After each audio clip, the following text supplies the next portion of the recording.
Hello welcome back to my world Hinduja diaries. మేము ఎక్కడికి వచ్చామో చెప్పనా?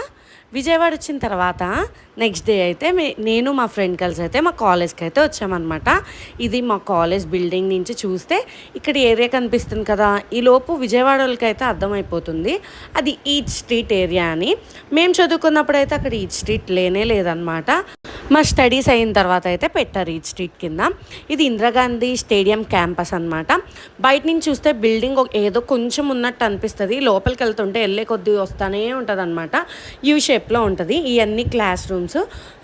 కొన్ని రూమ్స్ అయితే అలాగే ఉన్నాయి, కొన్ని రూమ్స్ అయితే మొత్తం మారిపోయాయి అనమాట. మేము చదువుకున్న క్లాస్ రూమ్కి వెళ్దామంటే అక్కడేమో డ్యాన్స్ రూమ్ అయితే చేసేసారు. డ్యాన్స్ రూమ్, ఆర్ట్ రూమ్ అని అలా డిఫరెంట్గా సెగ్రిగేట్ చేసేసి పెట్టేశారు అనమాట. మేము వెళ్ళటానికి అయితే అక్కడ లాక్ అయితే వేసింది. ఇక్కడ బ్రేక్లో అయితే ఇక్కడికి ఇట్లా వచ్చి ఎదుర్కొండ క్రీమ్ స్టోన్ ఇవన్నీ చూసేవాళ్ళం. పైన కాంప్లెక్స్లో అయితే పోలీస్ ట్రైనింగ్ జరుగుతూ ఉండేది, అది కూడా చూస్తూ ఉండేవాళ్ళం అనమాట.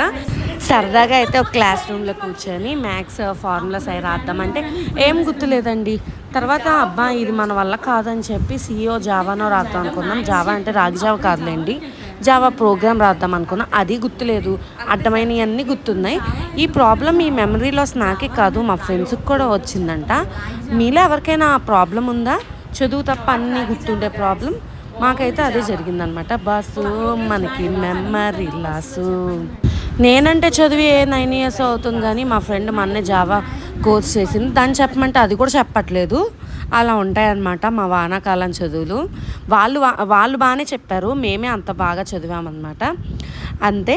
ఇంకా మ్యాటర్లోకి వచ్చేస్తే సరదాగా అలాగా నేను మా ఫ్రెండే వచ్చాం. ఈసారి అనుకుందాం మా బ్యాచ్ మా గ్యాంగ్ మొత్తాన్ని వేసుకొని కాలేజ్కి రావాలి, ఫుల్గా ఎంజాయ్ చేసి వెళ్ళాలి, అన్నీ గుర్తు తెచ్చుకొని మెమరీస్ అన్నీ కలెక్ట్ చేసుకొని అని అనుకుంటున్నాం.